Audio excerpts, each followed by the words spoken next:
Señor secretario. Ingresó a tramitación un proyecto de ley que propone autorizar en determinadas sesiones se celebren en Santiago en el Congreso Nacional.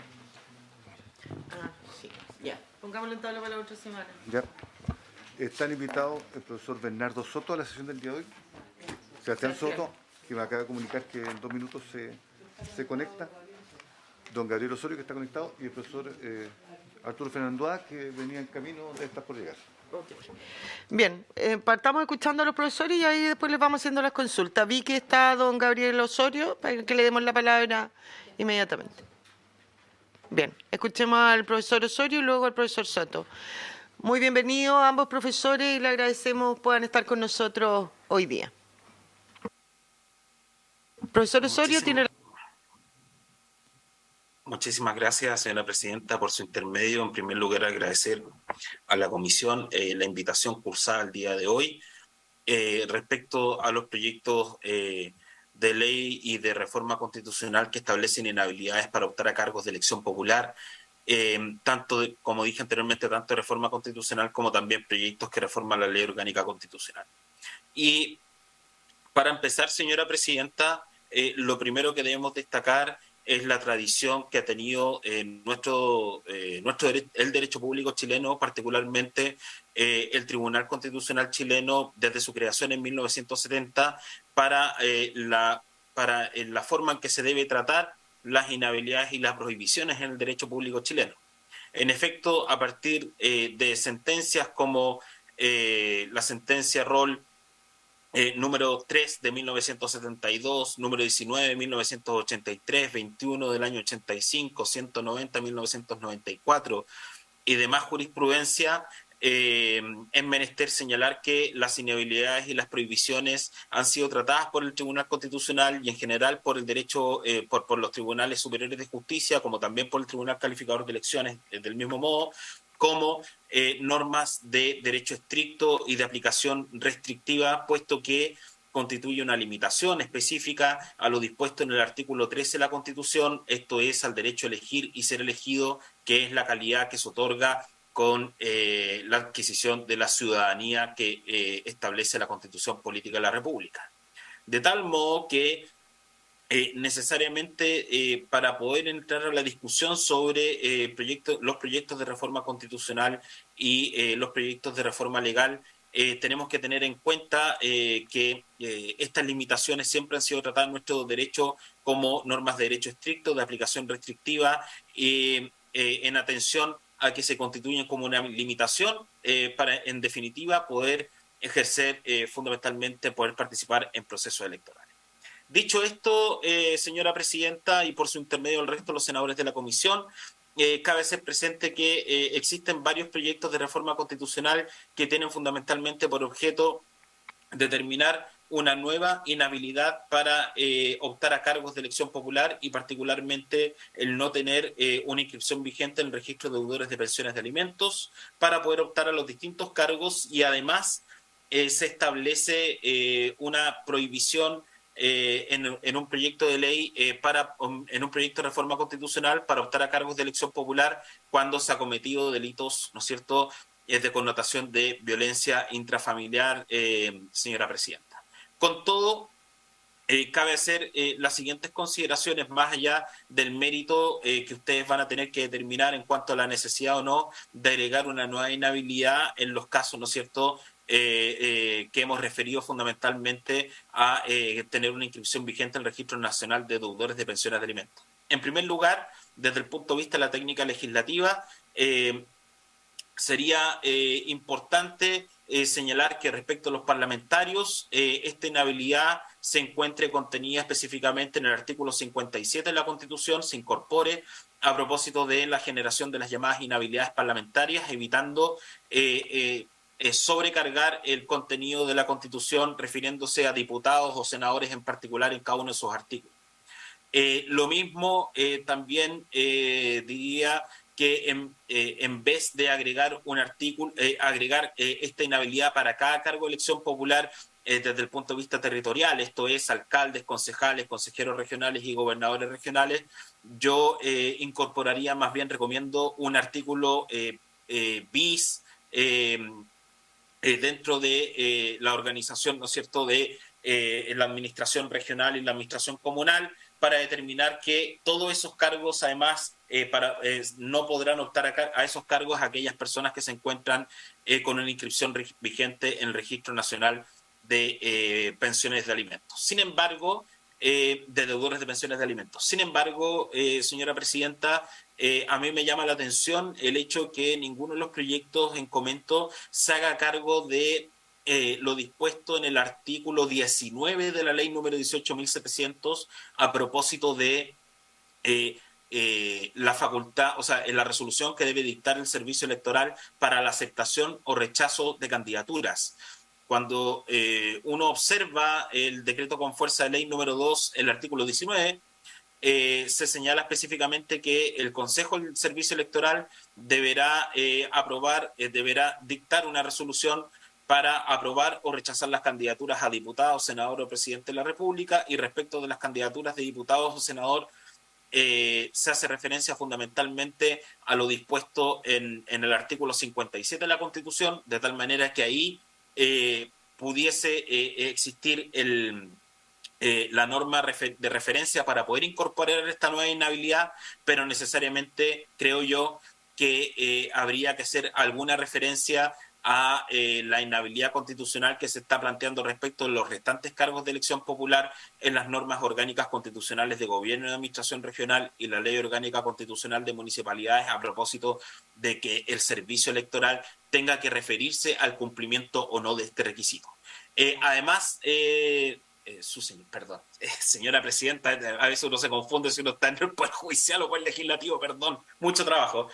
Señora presidenta, también quisiera hacer presente el hecho de que también exista la necesidad de generar una instancia administrativa, creo yo, también para apoyar el cumplimiento de este requisito, que en caso de que exista un rechazo por parte del servicio electoral a la candidatura en el tiempo intermedio, ya sea administrativa o en una instancia judicial para ante el Tribunal Calificador de Elecciones, se pudiese cumplir con este requisito y en definitiva propender al cumplimiento de las pensiones de alimentos y al mismo tiempo a permitir la participación de las personas en las elecciones para optar a cargos de votación popular. Es cuanto puedo señalar, señora presidenta, por su intermedio a los miembros de la comisión. Muchas gracias, Gabriel. Le damos la palabra al profesor Soto y después le doy la palabra a los senadores. Profesor, bienvenido. Tiene usted la palabra. Muchas gracias, presidenta. ¿Se escucha bien? Se escucha muy bien, gracias. Muchas gracias, presidenta. La saludo también a los senadores ahí presentes. Lamento no poder estar presencialmente allá, como inicialmente fui invitado, pero tengo clases en un rato más y me sería imposible estar allá y acá a la vez. Yo quisiera, después de escuchar al profesor Gabriel Osorio, quien ha resumido magníficamente bien todos los proyectos, solamente detenerme en 4 puntos. El primero es los aspectos generales de la norma que estamos analizando. Primero, digamos que se trata de una inhabilidad. ¿Y qué tipo de inhabilidad? Sabemos que tenemos inhabilidades absolutas y relativas. Esta es una inhabilidad relativa que, como alguna vez definió a mi juicio muy pedagógicamente el profesor Rafael Ribó en su tratado del 39, son los requisitos de carácter negativo, es decir, aquellos que no hay que tener.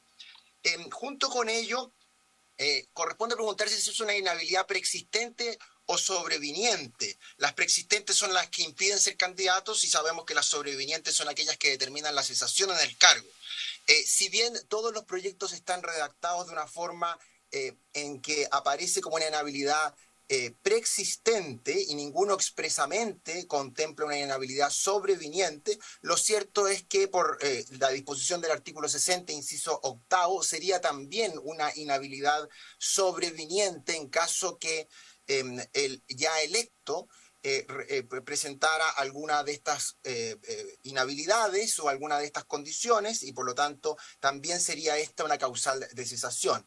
Y entonces, más allá de si es que los proyectos lo escriben como inhabilidad, como requisito de elegibilidad o como causal de cesación, lo cierto es que se trata de una inhabilidad relativa que es tanto preexistente como sobreviniente. Lo segundo es que afecta directamente el estatuto de la autoridad y como tal entonces debe ser integrada en la norma correspondiente. En el caso del presidente y de los parlamentarios debiera ser integrada en la Constitución, en los demás casos en las leyes orgánicas respectivas. El profesor Osorio propone una fórmula que puede ser una fórmula a considerar, pero si es que mantenemos la dinámica hasta el momento como ha sido de nuestras inhabilidades, solo debiera contemplarse en la Constitución para el caso del presidente y los parlamentarios y en las leyes respectivas, como hay ahí unas mociones para los demás. Finalmente, se trata de la restricción de un derecho, que es el derecho a ser elegido, y no creo que sea necesario iluminar la relevancia de este derecho en esta sede. La pregunta, y aquí paso al segundo punto, es si es que la norma que se propone es o no razonable y a mi juicio correcta, y vamos a verlo. Para resolverlo, primero veamos cómo han evolucionado las restricciones al derecho a ser electo en nuestras constituciones.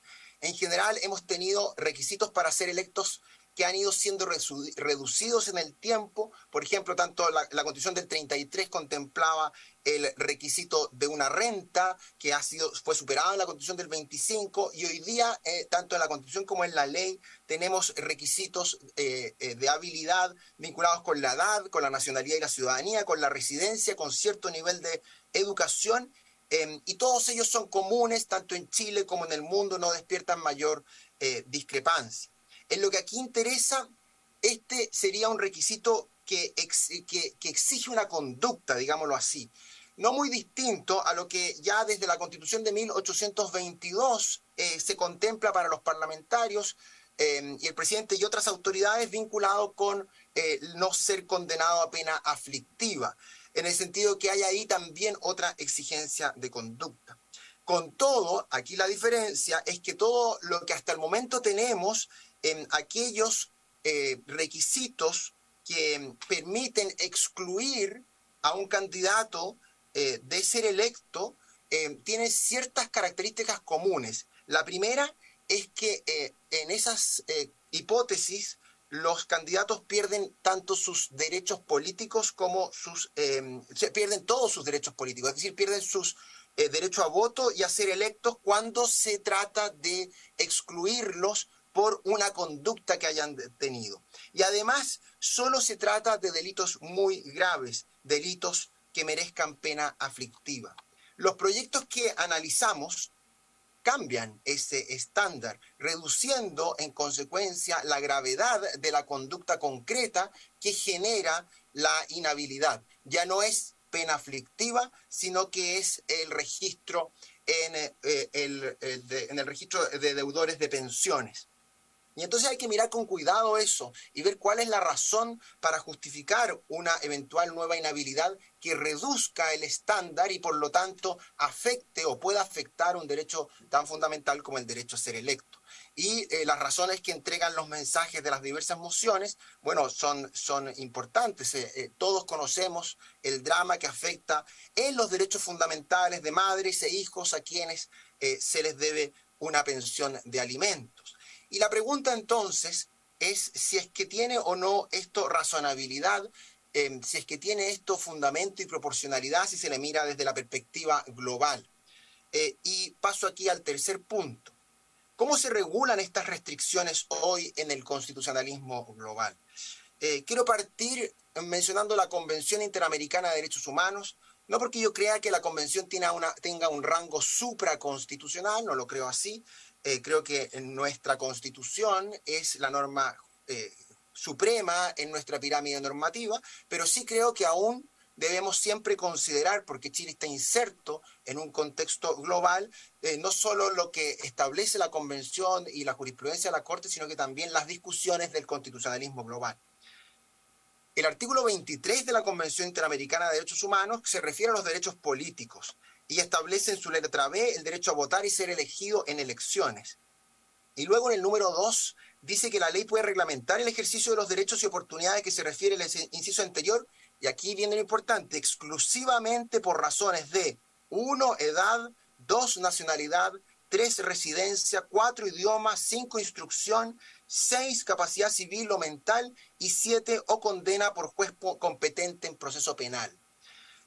La doctrina ha interpretado que estas restricciones están establecidas como reglas y no como principios, por lo tanto reducen considerablemente el marco de interpretación de los diversos países. Y la pregunta más importante entonces es examinar si la causal que proponen los diversos proyectos de ley se inscribe dentro de estas 7 limitaciones que autoriza la Convención. Y obviamente si en alguna se inscribiría, sería en la, comillas, condena por juez competente en proceso penal. Y la verdad es que si uno interpreta literalmente la norma, no alcanza, creo, las inhabilidades que se proponen a satisfacer la norma de la Convención. ¿Por qué? Porque las deudas alimenticias que motiva la inscripción en el registro no son una condena penal. Es verdad, nadie lo duda, no es cualquier deuda, es una deuda importante, es una deuda distinta, es una deuda intensamente vinculada con los derechos de otras personas, con la integridad física y psíquica de otras personas. Pero aún así no es una condena penal, no es una sanción penal, y la Convención establece que solo es posible cuando hay condena por un juez competente en proceso penal. La jurisprudencia de la Corte Interamericana ha discutido en torno a esto. Hay 2 casos que yo quiero traer a esta sesión. El primero es el caso Yatama versus Nicaragua, que es un caso del 2005. Y ahí esboza con mayor precisión el estándar la Corte Interamericana. Dice, la restricción debe encontrarse prevista en una ley, esto no sería problema, no ser discriminatoria, basarse, aquí vienen los criterios más ambiguos, en criterios razonables, atender a un propósito útil y oportuno que la torne necesaria para satisfacer un interés público imperativo y ser proporcional a ese objetivo. Cuando hay varias, y continúa, cuando hay varias opciones para alcanzar ese fin, debe escogerse la que restrinja menos el derecho protegido y guarde mayor proporcionalidad con el propósito que se persigue. Es decir, la idea de proporcionalidad creo yo que hay que mirarla con especial cuidado para ver si estos proyectos así lo cumplen. También en el caso Leopoldo López con Venezuela, la Corte volvió a insistir en que se trata de inhabilidades que solo nacen en procesos penales y no en otros procesos como este sería el caso. En conclusión, para la jurisprudencia de la Convención, de la Corte Interamericana, una causal como esta sería algo extraña. Pero no miremos solo la discusión en Latinoamérica y en América, sino que miremos también la discusión en Europa. Y ahí tenemos varios otros antecedentes. Por ejemplo, la Comisión de Venecia, que ese Senado conoce muy bien, tiene algunos informes sobre esta materia. El primero es un informe del 2015 que se llama el Report on Exclusion of Offenders from Parliament, y bueno, y así sigue, ¿no? Y aquí, ¿qué es lo que establece? Establece ciertos estándares que creo que vale la pena analizar. En su punto 12 dice que puede apreciarse como problemático que el derecho a ser electo sea denegado por cualquier condena, sin importar la naturaleza de la ofensa. Y dice, tal prohibición pareja puede no estar en línea con la Convención Europea de Derechos Humanos. La Corte Europea de Derechos Humanos, ya no la Convención de Venecia, también ha establecido en ciertos casos, uno del 2010 de Tanase con Moldova, que las restricciones a el derecho a ser electo deben solo ser aquellas que están vinculadas con el correcto funcionamiento de la democracia y con la preservación del régimen democrático. ¿Es esta o son estas inhabilidades vinculadas con esos estándares? Hay otros antecedentes y estudios del Consejo de Europa, de la propia Comisión de Venecia, en un código de buenas prácticas en materias electorales, en donde vuelve a establecer que el derecho a ser electo debe ser restringido en casos muy excepcionales, cuando, como digo, está en juego el régimen democrático y la preservación del mismo. De hecho, establece una cuestión que puede ser interesante, que el principio de proporcionalidad, que también debe ser utilizado al momento de analizar estas normas, puede permitir que se remueva a las autoridades electas de modo más sencillo que que aquellos requisitos que se le imponen en caso de limitar su derecho a ser electo. Una última idea, Presidenta, es preguntarnos, después de todo este análisis, tanto del constitucionalismo europeo como del constitucionalismo latinoamericano, de la Convención, ¿cuál es el estándar que deberíamos usar para decidir si los proyectos generan una inhabilidad razonable que no limita excesivamente un derecho vital para la democracia? Y tanto la Corte Interamericana como la Comisión de Venecia como el Tribunal Europeo establecen el principio de proporcionalidad. Entonces analicemos, y con esto voy terminando, los tres subprincipios del principio de proporcionalidad para ver si es que aplican aquí y si es que hacen sentido. El primero es el subprincipio de idoneidad, es decir, ¿es este el medio idóneo para alcanzar el fin? ¿Y cuál es el fin? El fin es el pago de pensiones alimenticias por parte de futuras eventuales autoridades. Yo creo que es discutible, pero es plausible, ¿no? También otro fin pudiera ser que los candidatos den el ejemplo. Y bueno, ¿es este el medio idóneo para alcanzar ese fin? Yo creo que también es discutible, pero podría ser plausible. Más problemático me parece el segundo subprincipio, el de necesidad o intervención mínima. La pregunta ahí es, ¿cuál es la forma menos dañina desde la perspectiva de los derechos fundamentales para alcanzar el fin? Y el medio debe ser el menos gravoso de los disponibles para alcanzar ese fin. Y aquí me parece que definitivamente no podemos con tranquilidad señalar que se cumple el principio de necesidad. ¿Por qué? Porque daña un aspecto esencial para las reglas de la democracia y creo yo que hay otras vías menos lesivas para alcanzar ese fin, como establecerlo como una falta de probidad, como informar quiénes son los candidatos deudores de pensiones de alimenticia o incluso, como ha planteado el profesor Gabriel Osorio, generar una etapa previa en la cual se facilite el cumplimiento de esas deudas. Pero simplemente limitar el derecho a ser electo por estar en un registro me parece que no satisface el principio de necesidad. Y por último, el principio de proporcionalidad en sentido estricto consiste en balancear el derecho fundamental comprometido y la importancia del fin perseguido. Y aquí creo que se despoja de un derecho fundamental, el derecho a ser electo, no tanto para la protección de otro derecho, sino que para motivar el pago de una deuda. Es cierto que el derecho de las madres e hijos comprometidos también entra al balance, pero es discutible que ese derecho fundamental se vea favorecido en el caso concreto por despojar a una de las partes de un derecho político. En conclusión, Presidenta, senadores, junto con agradecer, yo recomendaría avanzar de otra forma para abordar un problema evidente y no a través de una inhabilidad como la que se plantea en los proyectos de ley. Muchas gracias. Muchas gracias a usted, profesor. Me informan que el profesor Fernando A. viene llegando, lo fueron a buscar, pero mientras tanto le ofrecemos la palabra a los senadores. Gracias, Presidenta. Yo agradezco la intervención de los profesores Soto y Osorio, que son muy ilustrativas, pero respecto a lo que planteaba Sebastián Soto, que creo que es muy pertinente el debate respecto del mérito del proyecto, va más allá de un análisis formal. Es importante tener a la vista que acabamos de aprobar una reforma legal que se publicó en los primeros días de septiembre, que establece una inhabilidad para ser candidato a gobernadores y alcaldes y concejales, me parece, habría que ver la norma, a quienes están inscritos en el registro de deudores de pensiones de alimentos. O sea, esa norma ya está vigente. Esa modificación se analizó en la Comisión de Mujer y Equidad de Género en el marco de una reforma mucho más amplia. No fue analizada ni por la Comisión de Constitución ni de Gobierno. Probablemente, si hubiera sido analizado por estas comisiones, habría tenido a la vista los argumentos que uno puede compartir o no, pero son argumentos que hay que considerar. Entonces, el cuadro es que hoy día ya existe una norma. Y lo que se plantea a través de esta iniciativa es la corrección formal, porque sería bueno que pidiéramos un informe respecto de qué es lo que significa estar en el registro de deudores de alimentos. Porque yo entiendo, puedo estar equivocado, que no es lo mismo que ser morosos de pensiones de alimentos. Es ser deudor de pensiones de alimentos y puede ser un deudor que está permanentemente al día.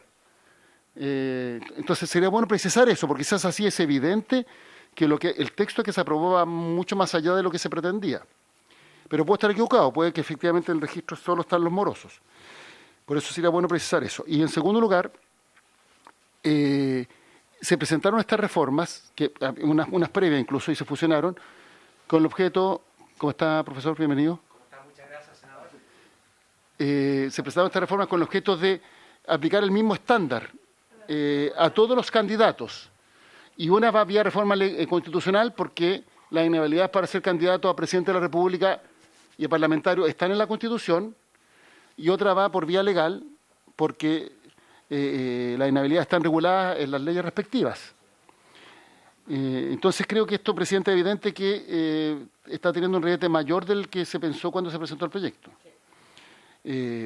Porque al margen del mérito de los argumentos presentados por el profesor Soto, lo cierto es que hay una norma vigente en una ley que se acaba de publicar, que va a entrar en vigencia en 6 meses más, en el mes de noviembre. ¿Sí, en noviembre? Ya, perfecto. Y que establece esa inhabilidad hoy. Claro, alguien podrá ir al Tribunal Constitucional eventualmente o presentar algún tipo de recurso a propósito de los argumentos que presentaba Sebastián Soto, pero lo cierto es que esa norma ya la aprobamos. Entonces creo que deberíamos tener esa mirada más integral para ver cuál es la mejor forma de resolver. Lo segundo, que me parece pertinente el debate respecto a si el objetivo es impedir que sea candidato a alguien que no ha pagado las pensiones de alimentos, o más bien generar un incentivo, un mecanismo más expedito, una obligación para pagar las deudas de alimentos. Creo que deberíamos buscar el mejor mecanismo. Y cualquiera sea la decisión que se tome, vamos a tener que corregir la norma que se aprobó. Por eso le pediría a la Secretaría, si fuera posible, que a la próxima sesión nos entregaran un informe, no tiene por ser escrito, puede ser verbal, respecto de qué significa en sentido estricto estar en el registro de pensión de alimentos. O sea, ¿quiénes son los que están en el registro de pensión de alimentos?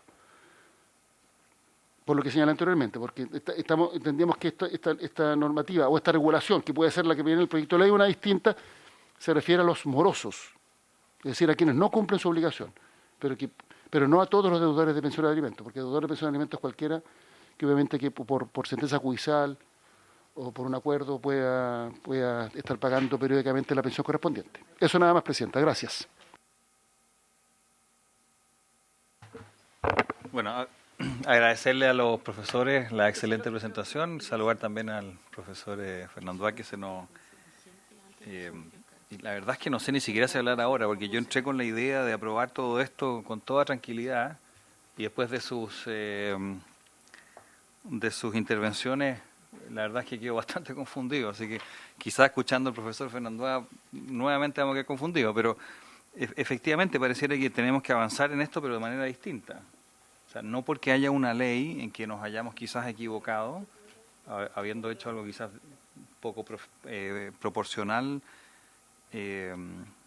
respecto a quitarle derechos políticos a alguien porque tiene una deuda, quizás debiésemos avanzar de manera distinta y tratar de arreglar la ley que quedó para que haya algo que esté en la línea por lo menos de los argumentos que hemos escuchado. Por ejemplo, quizás algo así como que los primeros sueldos de los candidatos electos tengan que necesariamente ir a pagar la deuda de la cual ellos son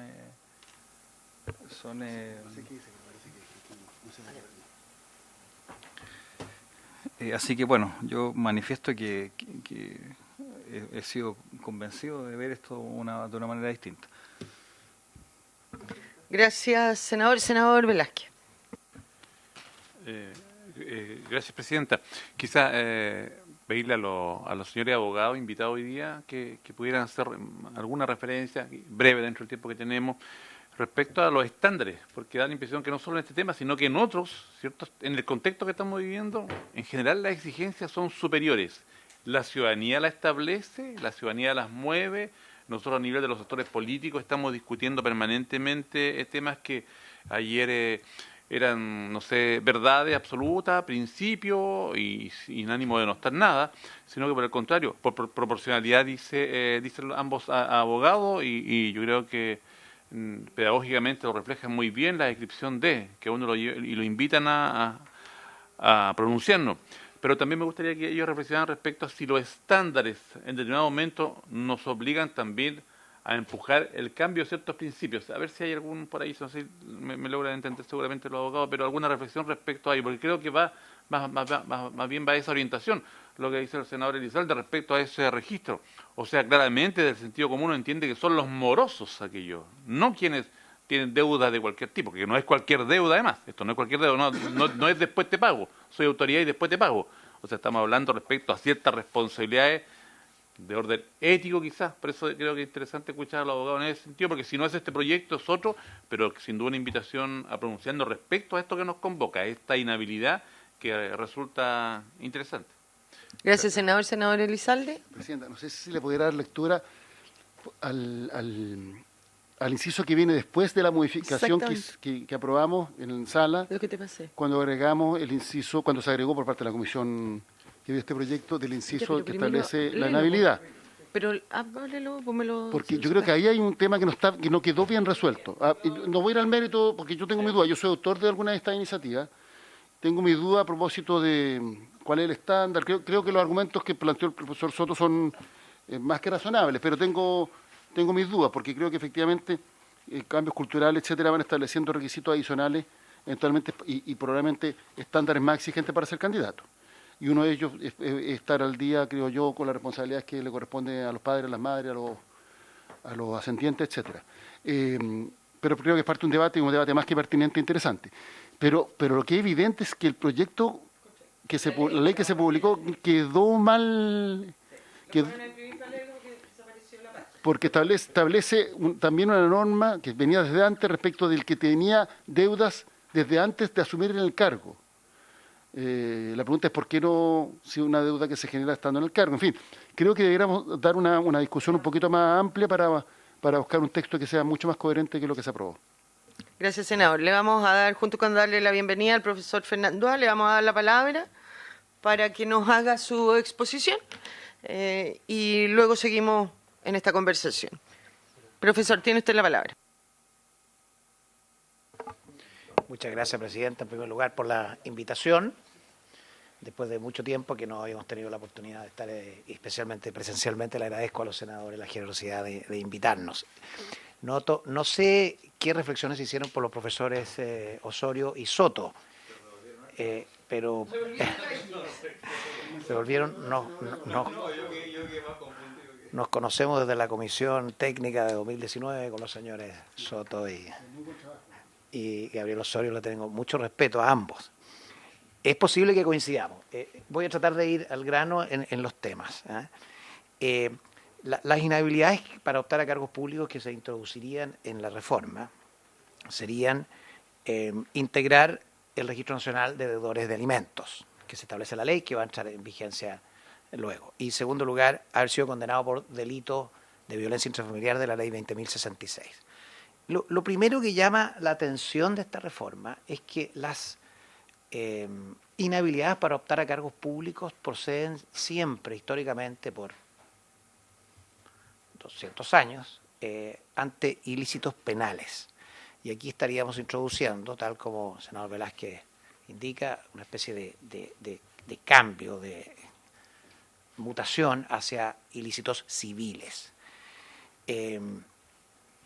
Las dos normas que rigen esto son la pérdida de la ciudadanía, 17 número 2 de la Constitución, por condena pena aflictiva, ilícitos penales con un determinado nivel de reprochabilidad, de punibilidad, y la suspensión del derecho a sufragio, que siempre ha sido precisamente el estar acusado por delito que merezca pena aflictiva. Ahí ya hay una discusión constitucional importante que ha tenido el TC en diversos casos, por cuanto, como ustedes conocen, históricamente el haber sido procesado, ¿no?, por delito que merezca pena aflictiva, y con la reforma procesal penal hubo cambio a acusado por pena que merezca pena aflictiva, y la acusación proviene de un funcionario llamado fiscal del Ministerio Público, que no es necesariamente un juez, que ejerce jurisdicción, que tiene todos los controles jurisdiccionales. Ahí ya hay una primera disputa constitucional que ha hecho revolver doctrinariamente si es suficiente esa acusación para suspender el derecho a sufragio. Entonces, pero estamos siempre hablando de ilícitos penales. Nunca, como lo hace este proyecto, se incluyen ilícitos civiles. La primera inquietud que surge es cómo están los estándares, tal como pregunta el senador Velázquez. ¿Cómo lo hacen los demás países en esta materia? Porque el punto valórico central es que, dado que el principio democrático, el artículo 4 de la Constitución, es el pilar del Estado de Derecho, es una base de la institucionalidad. Chile es una república democrática. Hay que tener mucho cuidado con todas las inhabilidades que puedan reducir ambos derechos, sufragio activo y pasivo, porque de ahí se nos cae completamente el principio democrático. El principio democrático, por supuesto, incluye respetar las leyes, artículos 6 y 7, sin duda, ¿no? Pero los países tienen mucho cuidado en el derecho a sufragio activo y pasivo. Entonces hay que mirar reforzadamente cualquier restricción que se haga. El problema de fundar inhabilidades a optar a cargos públicos en ilícitos civiles es dejar la puerta al legislador abierta desde la Constitución para que incluya otros ilícitos civiles a través de leyes simples. Se me ocurren, por ejemplo, deudas civiles importantes, las deudas tributarias. La obligación de contribuir a los gastos del Estado es muy importante, y la deuda tributaria tiene, por cierto, mucha relevancia. Han existido discusiones constitucionales sobre deudas tributarias y mecanismos especiales para cobrarlas, y el Tribunal Constitucional ha dicho cuidado. Por ejemplo, en algunos casos el crédito universitario facultaba al Servicio de Impuestos Externos para retener del estudiante dineros que adeudare por concepto de tributos. El Tribunal Constitucional dijo, no tan rápido, esos embargos automáticos, sin procedimiento previo, por muy importante que sea la deuda civil, es inconstitucional por atentar al justo y racional procedimiento. Entonces, lo que va sacándose en conclusión es que hay que tener cuidado con abrir el espacio a deudas civiles, porque por analogía se pueden incluir otras, por ejemplo, desde deudas de tipo municipal, hasta las menores, como el aseo municipal podría el día de mañana ser también, con permiso de la Constitución, en algún intento legislativo, ser también una restricción al sufragio pasivo, y nos vamos quedando con menos flujo sanguíneo en un elemento inicial de la democracia, que es tener personas dispuestas a servir cargos públicos. El derecho comparado es bien interesante porque hay dos tipos de países. Yo normalmente voy a los países que más influyen en nuestro sistema constitucional, que son España, Alemania, Francia. Y después vemos el contexto regional. Los países, no sé si esto ha sido tratado ya por los profesores. ¿No? Ya. Sí. Muchas gracias, presidente. Yo, si me estoy repitiendo, me detiene. Me detiene. Alemania tiene principios electorales en su artículo 38. Y dispone que es elegible quien haya cumplido los años con los cuales se alcanza la mayoría de edad.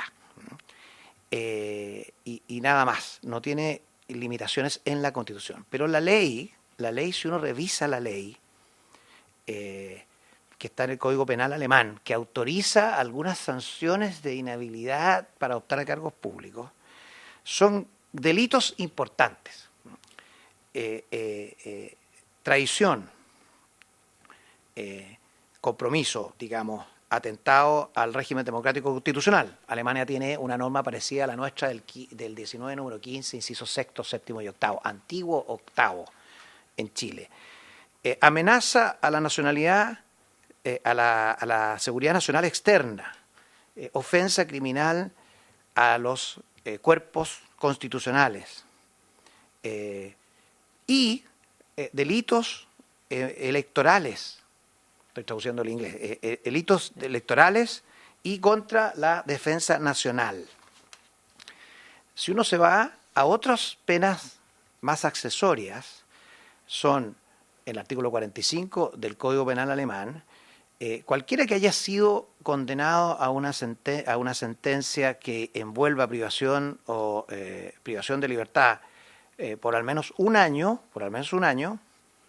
puede ser condenado además a una pena accesoria consistente en no poder optar a cargos de elección popular por un periodo de 2 a 5 años. Pero emana de un delito que envuelva prisión de un año. O sea, estamos en el plano penal. No pude encontrar en un primer estudio ilícitos civiles como causa para suspender el derecho al sufragio pasivo en Alemania. En España, si uno se va al artículo 23 de la Constitución,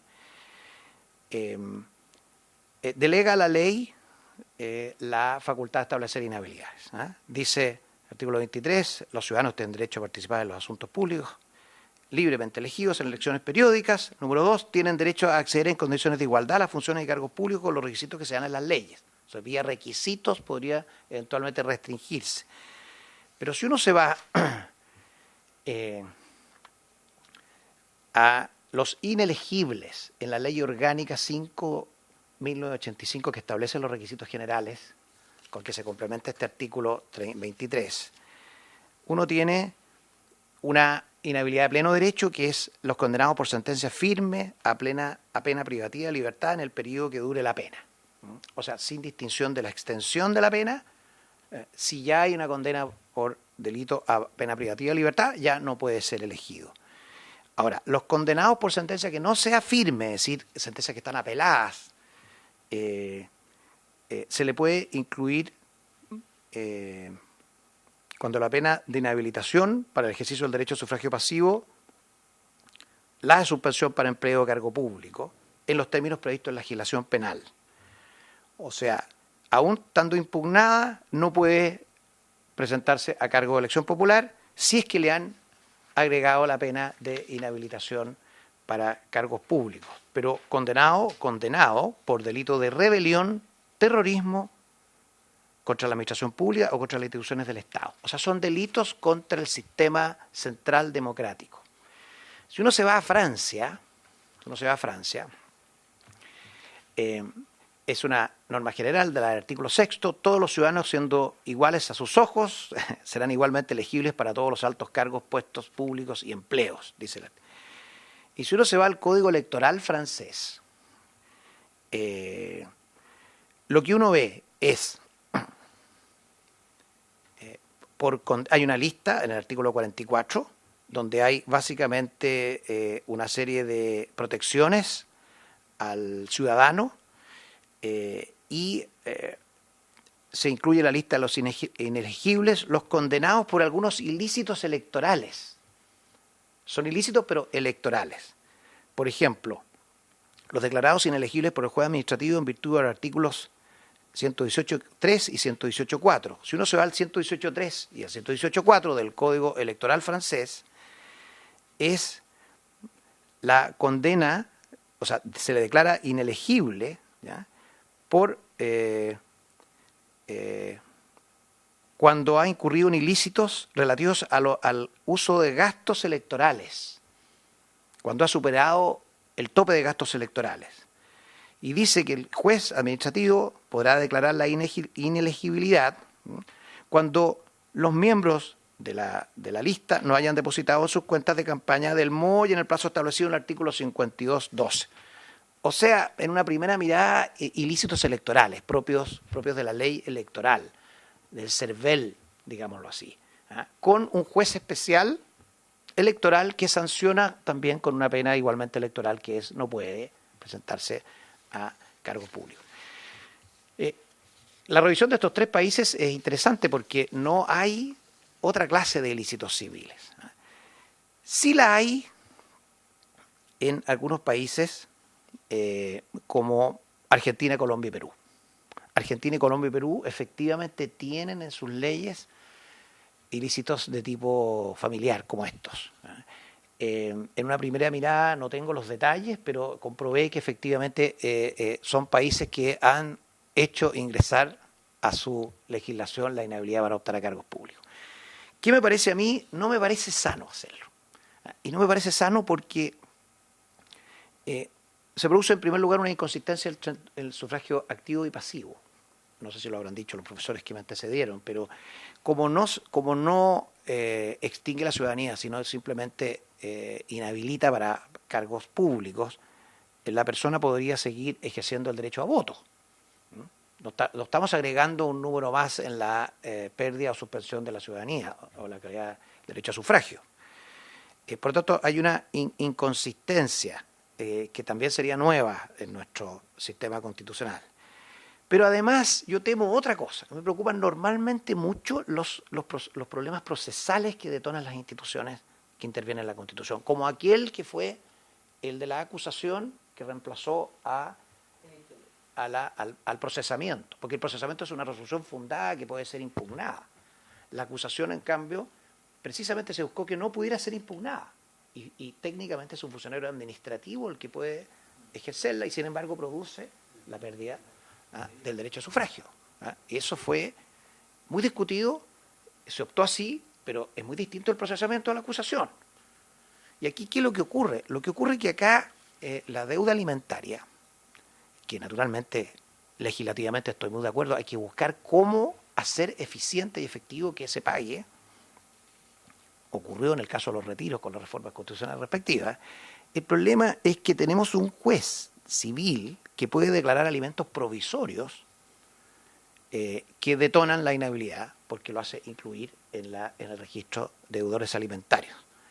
O sea, ya no es un juez del crimen por sentencia firme, no es un juez electoral como en el caso francés, acostumbrado a resolver temas electorales, sino que es un juez civil de familia que mediante alimentos provisorios, puede detonar la inhabilidad de una persona a postular un cargo de elección democrática. Pero además en este caso bajaría el umbral de gravedad, que es el cuarto punto que está en la minuta, señora presidenta, que envié, porque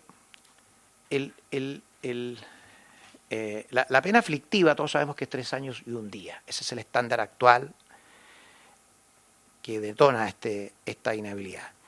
Pero si uno va a la causal de haber sido condenado por delitos por violencia intrafamiliar, la gravedad de esos delitos va entre 61 días a 3 años y 1 día.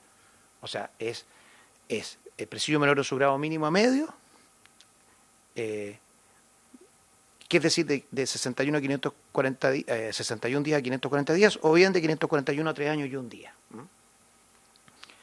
Entonces tenemos que, si uno va a otros delitos que tengan esta penalidad, nos encontramos con la usurpación de nombre, por ejemplo. Nos encontramos con la interrupción de la libre circulación de las personas sin autorización, barricadas. Nos encontramos con el portar armas cortantes o punzantes en recinto de expendio de bebidas alcohólicas. No me parece consistente el tipo de gravedad, porque pueden aparecer delitos, como los tiene generosamente el Código Penal, muy creativos, que no se asocian con las bases de una democracia en grado suficiente como para privar a una persona de postular un cargo de elección popular. Entonces, cuando se hacen reformas, siempre hay que cuidar que el principio de igualdad, isonomía, discriminación arbitraria, no se trate de una forma a unos ilícitos y se deje a otros ilícitos, tanto el plano civil como el plano penal. Por lo tanto, siendo totalmente empático con la voluntad de que se paguen las pensiones alimenticias, adeudadas que son muchísimas según se indica. Incluso habiendo sido empático en el caso de las reformas constitucionales de los retiros, donde se incluyó la norma, parecía de toda justicia que se saldara primero eso. Pero cuando estamos hablando de una inhabilidad democrática, me cuesta como constitucionalista mucho más aceptarlo para un ilícito civil. Esa sería nuestra conclusión, señora presidenta y señores. Muchas gracias, profesor. Senador Elizalde, vamos ahora a hacer las Se consultas. emocionó la presidenta con su intervención. No, yo agradezco la intervención de los 3 profesores, porque la verdad es que son de muy buen nivel y siempre se aprenden cosas nuevas, y creo que además contribuye a un muy buen debate legislativo. Yo quiero plantear más bien esto de una lógica política, que es lo que hay que resolver. Mi primer punto es que cuando se aprobó esta norma, que establece que no podrán ser candidatos a gobernadores regionales, consejeros regionales, alcaldes o concejales, quienes tengan una inscripción vigente en el Registro Nacional de Deudores de Pensiones de Alimentos, el senador Coloma hizo una intervención que me pareció muy razonable. Dijo que consideraba que esta normativa tenía que discutirse en un marco general y que le parecía que no era conveniente que se estableciera que los legisladores estableciéramos esta norma respecto de otros candidatos a cargos de elección popular y no respecto de nosotros mismos. Entonces dijo, démosle una vuelta, veamos si procede o no la norma y si va a haber norma que sea la misma para todos. Pero bueno, había una urgencia, había que despachar el proyecto. Incluso lo comentamos con la presidenta cuando estábamos en la testera, porque hicimos referencia al inciso que está vigente en la ley actual, que es el que viene después, porque se incorporó un inciso intermedio, que es que señala que, tratándose de quienes resulten electos senadores, diputados, gobernadores regionales, etcétera, y aquí no se requiere norma constitucional, porque aquí se puede regular a los senadores y diputados, porque no es una inhabilidad para ser candidato, sino que lo que establece es que al resultar electo hay que autorizar en forma previa a asumir el cargo que la institución respectiva proceda a retener y pagar directamente al alimentario los términos expresados en el inciso precedente con recargo de un 20%. Ahí quedó mal porque habla del inciso precedente, que entiendo que es el anterior, y se metió uno entre medio. Entonces ya esto quedó... Sí. Entonces hay un problema de coherencia de la referencia normativa. Sí. Entonces, y efectivamente, si va a ser un descuento para senadores y diputados, incluso se podría agregar presidente de la República, se puede hacer por vía legal. El punto era que no podíamos establecer una modificación con una inhabilidad adicional a los parlamentarios para ser candidatos porque tienen rango constitucional. Y por tanto, por eso de hecho hay unos proyectos que se están discutiendo simultáneamente en rango legal y en rango constitucional. Entonces, yo creo que deberíamos ver cómo dejamos esto de manera más coherente, pero teniendo conciencia que esto ya se aprobó y yo no creo que haya una mayoría en las dos cámaras del Congreso Nacional para dar un paso atrás, independientemente de la pertinencia de los argumentos de los profesores Soto y Fernández. Eso es realismo político, no tiene que ver con el mérito jurídico, pero debiéramos buscar una norma que quede coherente, porque lo que sí a mí me parece que es inconveniente es que tengamos un estándar menos exigentes para unos cargos que para otros. Comparto que en esto hay que ser muy riguroso, porque a veces, desde el punto de vista formal, se deja fuera de carrera determinados candidatos, se llega al extremo de lo que ocurrió en Nicaragua, con 7 candidatos presos, privados de libertad. Y no es lo mismo un político preso que un preso político. Y es evidente que cuando hay 7 candidatos que están privados de libertad, uno podría ser en un caso, sabe que efectivamente se trata de una persona corrupta, pero cuando son 7 es una coincidencia que más bien llega a la conclusión contraria. Ahí lo que hay son presos políticos, no políticos presos. No sé si me explico, se entiende la diferencia. Porque yo no tengo ningún problema que efectivamente si existe un político que comete un delito, etcétera, responda ante la justicia y si no cumple con los requisitos para ser candidato, que no pueda ser candidato. Pero teniendo el resguardo siempre de que no sea una persecución política por otro tipo de razones. Entonces creo que en esto hay que ser muy, muy estricto. Pero hago el punto, o sea, me parece absurdo que nosotros hayamos legislado estableciendo un requisito para candidatos a otros cargos de elección popular y no hayamos aplicado el mismo estándar para nosotros. Entonces creo que deberíamos ver cómo corregimos el texto que quedó mal redactado y dar el debate de qué es lo que va a ocurrir en el caso de los parlamentarios, entendiendo que esta norma ya está vigente y no creo que haya mayoría para... Sí, quizás para corregirla, pero no para derogarla. No para derogarla. Sí, yo creo que, bueno, primero agradecer todas las exposiciones que son muy claras y nos sirven, aprovechar de pedirle además al profesor Soto y Osorio si nos pudieran hacer llegar una minuta a la Secretaría, ya el profesor Fernando la hizo llegar. Se los agradeceríamos porque nos va a servir mucho. Yo creo que compartiendo mucho lo que se dijo acá, con los 3 profesores, creo que, vuelvo a decir, la pregunta es otra. Este registro se creó para proteger de alguna manera, ¿no es cierto?, a los hijos de padres que no les pagan sus pensiones alimenticias. Y que quedó, todos lo sabíamos, pero fue público y notorio durante la pandemia y las discusiones, los 10% y el porcentaje de deuda alimentaria era una vergüenza pública. Pero lo que yo pregunto es si esta norma, la creación de este registro, es para proteger a esas personas y forzar de alguna manera a los otros que paguen, a los deudores que paguen. ¿Cuál es la mejor norma? La mejor norma es la que queda precisamente en contradictoria con la inhabilidad. Porque si a mí me den alimento, lo que yo quisiera es que quien me los debe tuviera un cargo aquí que con sueldo más o menos bueno, sobre todo los parlamentarios, ¿no es cierto?, en que va a poder tener acceso o dinero público que no lo va a poder esconder para hacer exigible el pago de la pensión alimenticia. Entonces, de repente, si uno sacara para ser coherente las dos normas y dejas la segunda solo como sobreviviente, ¿no es cierto?, que es electo sin estar en el registro, porque no podría estar esa norma con el inciso anterior, estás perjudicando finalmente a los hijos de deudores, porque estás privando a esas personas que a lo mejor hoy día dicen no tener recursos, que es la mayoría de las excusas para no pagar, a un sueldo público que no puede esconder. Entonces, mi consulta es, ¿qué protege más a los menores? O lo que queremos es, más allá de proteger a los menores, es una sanción moral. No sé cómo decirlo. Una sanción ética, moral, lo decía el senador Velázquez. Compartiendo, vuelvo a decir, toda la discusión jurídica que muy atingente y muy acertada que han hecho los profesores. Pero cuando uno va más a la práctica, me parece a mí, ¿cuál era el objetivo de la ley de este registro? ¿Y con cuál de las normas o con qué norma se les protege más o se logra más ese objetivo?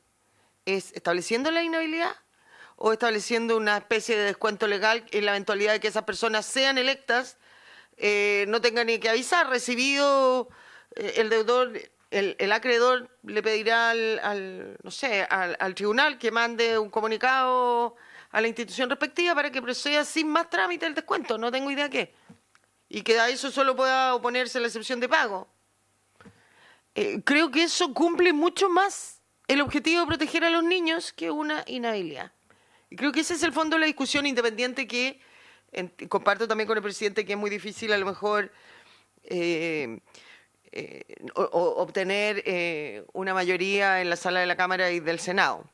Pero a lo mejor también podríamos invitar a la próxima sesión, no sé, a la presidenta o a algunos miembros de la Comisión de Mujeres y donde se discutió originalmente este registro y compartir estas discusiones y ver qué es lo que resulta más coherente no solamente jurídica y legalmente, sino que también con el objetivo de la ley que crea el registro. Le ofrezco la palabra a los profesores. Profesor Osorio.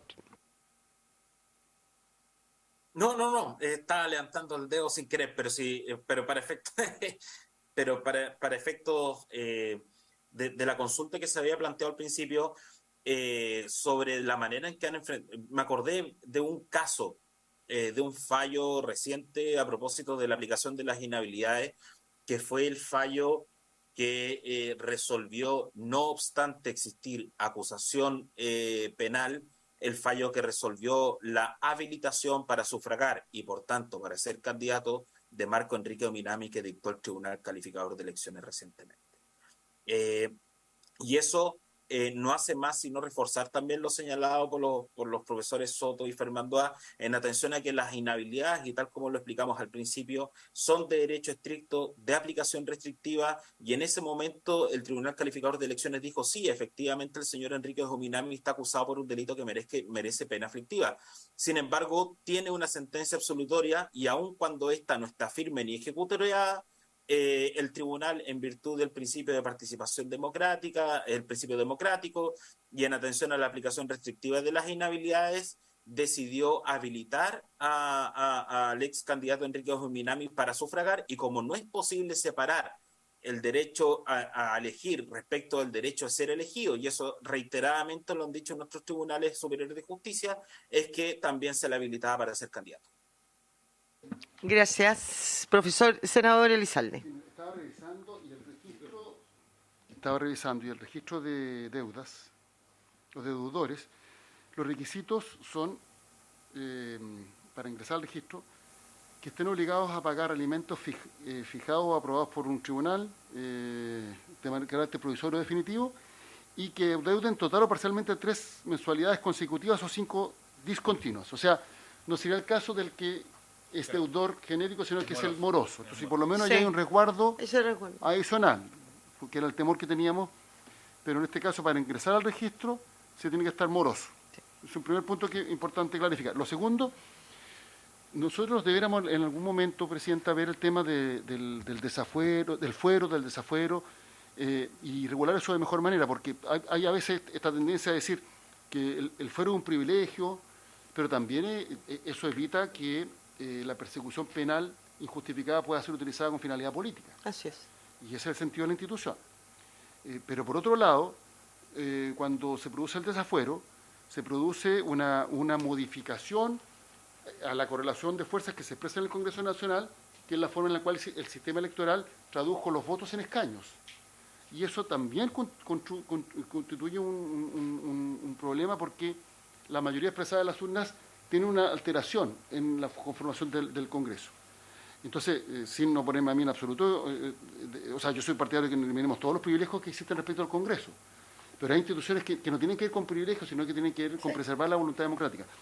Y ahí se produce un problema. Hay parlamentarios que están desaforados mucho tiempo y que después no ha pasado nada, y se produce una alteración en la votación. Y otros, obviamente, que han sido condenados, y a mí me parece, si una persona se acredita que cometió un delito, que bien que sea condenado, porque nadie puede estar por sobre la ley.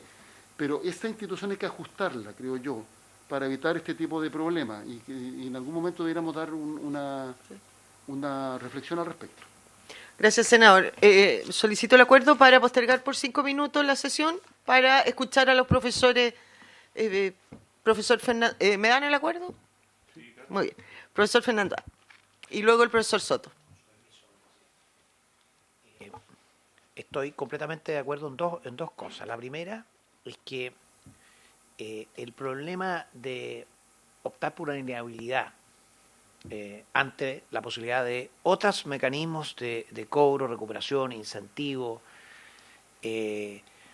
la Constitución, y hablando como desde los principios de la Constitución, preferiría siempre restringir las inhabilidades al mínimo y favorecer al máximo todos los demás mecanismos. Porque la lógica democrática opera de la siguiente forma. Si el electorado, debidamente informado, precisamente como hoy día es posible hacerlo, es capaz de elegir a una persona, pese a sus deudas, cuantiosas, morosas, entonces ahí hay un principio que el legislador tiene que tener mucho cuidado con suplantar, porque hay una voluntad democrática que, pese a sus problemas, pese a sus pasivos conceptuales y monetarios, está dispuesto a elegirlo, y ahí hay un cierto respeto constitucional que proviene del artículo 4 que hay que proteger muy bien. Y dicho eso, todos los mecanismos que faciliten un cobro con debido proceso, justo, racional procedimiento, debida defensa, el cobro de deudas vigentes, especialmente si el legislador considera que estas son preferentes, son especiales, merecen especial atención, la Constitución va a permitir, sin duda, toda clase de flexibilidades. Lo ha dicho el Tribunal Constitucional en muchísimos fallos. El debido proceso es flexible, no tiene rigideces en atención a los valores que el legislador quiere privilegiar, y mucho más el constituyente. Entonces, ante la pregunta de la presidenta, me da la impresión de que se puede favorecer legislativamente todos los mecanismos para que aquel elegido que mantuviere deudas deba saldarlas. Y ahí no hay casi escrúpulo constitucional al cual hay que atender, que no sea una debida defensa, pero ya he dicho que puede ser perfectamente flexible. Retenciones, por ejemplo,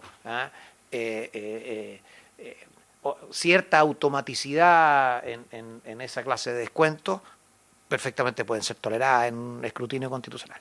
Respecto al fuero, presidente, estoy totalmente de acuerdo. Hay que tener mucho cuidado con el mecanismo del fuero y del desafuero, que yo creo que no está muy ajustado a la modernidad, precisamente en cuanto que puede prestarse para instrumentalizar presiones políticas. El parlamentario debe estar muy protegido ante las persecuciones meramente políticas y el desafuero tiene que ser calificado, tiene que tener un sistema de justicia rápida para evitar juicios que permanecen en el tiempo y que alteran las mayorías democráticas, y todo eso yo creo que perfectamente se puede invitar a mejorar y actualizar, porque esto es transversal. A nadie le interesa que un propio partidario que resulte perseguido políticamente a través de acciones que puedan tener eco en alguna justicia transitoria que cambie la mayoría democrática. Así que aproveché de tomar el tema porque he hecho reflexiones en el pasado con eso también. Porque una posibilidad, yo sé que, a ver, se ve mal, pero es que un parlamentario desaforado puede seguir votando. Yo sé que se ve mal porque hay una percepción de que como lo desaforaban y el estándar es más exigente, poco más que es culpable. Pero por otro lado, mientras no haya condena, la pregunta es por qué pierde el voto, entendiendo que no es que se representa así, sino que representa una sensibilidad, una ideología, un partido, una corriente de opinión que se expresó en los votos que eligió ese parlamentario. Ese es un primer punto. Y entendiendo que en otros países, en Chile afortunadamente eso no es así, pero puede haber quizá un fiscal criteriado, pero no es algo sistemático, pero en otros países del mundo se utiliza la legislación penal abusivamente para perseguir políticamente. Por eso digo, no es lo mismo un preso político que un político preso. Yo no tengo ningún problema con que haya un político preso, ninguno. Pero sí tengo un problema de fondo con un preso político. O sea, cuando se utiliza, y por eso cito el caso de Nicaragua, que quizás el que mejor ejemplifica que con acusaciones formales, sobre la base de legislación vigente, lo que se ha hecho es dejar fuera de carrera 7 candidatos presidenciales, y esa es una extraña coincidencia, por decirlo menos. O sea, no pueden haber 7 candidatos de los cuales son todos delincuentes. Justo en el único país del mundo que hay 7 candidatos que son todos y que son todos delincuentes y que todos se inscribieron todos querían competir en esa elección.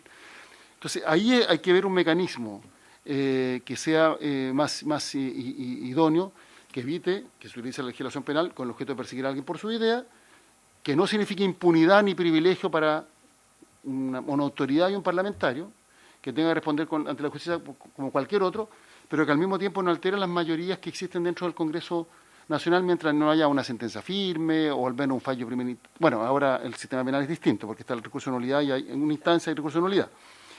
Entonces, pero creo que deberíamos dar un debate para modernizar la institucionalidad, pero preservando el principio. No es un privilegio, si es una forma de garantizar el debate democrático y que se expresen las distintas ideas, no alterar las mayorías, que es la forma en la cual el sistema electoral traduce los votos en escaño, y al mismo tiempo no consagrar ningún tipo de impunidad respecto de una persona que puede o no ser autoridad, pero que si el link que tendría que responder ante la justicia y tiene que ser sancionado. Porque se ve todavía como un privilegio esta institución y por eso es que dicen saca más, eliminémoslo. Yo siempre digo, esta legislación existe no en los tiempos de normalidad, es lo mismo que las normas constitucionales o los principios básicos.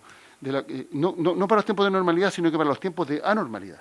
Porque en los tiempos de normalidad probablemente ninguna de estas normas sería necesaria. Uno dice, ¿pero para qué? Pero hay países que han entrado en periodos de crisis y de normalidad y este tipo de instituciones se ha utilizado con otro tipo de objetos. Déjeme interrumpirlo ver el tema de la porque el profesor Soto tiene clase y quiere aportarnos algo antes de tener que retirarse. Profesor. Muchas gracias, presidenta.